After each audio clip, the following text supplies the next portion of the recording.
And you're right, the industry has bounced back wonderfully well after an appalling period through COVID. I don't think anybody was hit as hard as the travel and hospitality sector. But for the most part, as we've come into 2022, and indeed out of 2022 into 2023, we see global recovery. Yes, there's been a lot of negativity around possible global recession and a return to 2008, 2009, but that's now been an ongoing discussion for some months. And yes, we see some impact in some countries, no more so than in my own in the UK, which seems to be suffering.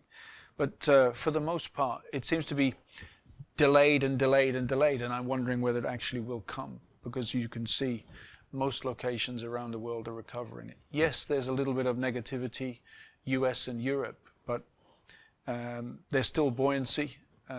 Middle East, Africa recovering, thanks God, by the way. And now wonderful to see Asia opening up, China opening up. So yeah, while there is some negativity out there, I have to say I feel positive about 2023. Somewhat of a topic of concern. Inflation, cost of goods, cost of payroll, heat, light, power. These have all been elements of the business that have been under a lot of pressure in the last 18 months. And yes, you are right, rates have increased, but there's also a demand that has increased, and supply has slowed down a little as we've come through COVID. There is a desire to travel, not least for those locations that have been under lockdown and unable to take vacation or indeed travel on business.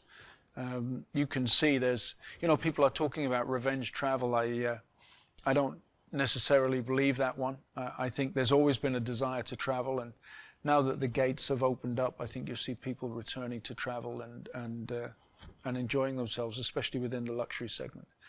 If you have the right product, the right service, and you can personalize what you're doing and reach and exceed people's expectations, people are prepared to pay a fair price for that. As always, you need to look forward and modernize the digitalization and IT platforms, the way people perceive and read the brand. People are always looking to improve their brand love, and that's something that we need to continue to work on with Fairmont. And modernization of the hotels, making sure that you're attracting that next generation, Gen Z, and make sure they're coming and utilizing and enjoying our fabulous portfolio of hotels. So that's something definitely to focus on in the next 12, 24 months as I get into the role.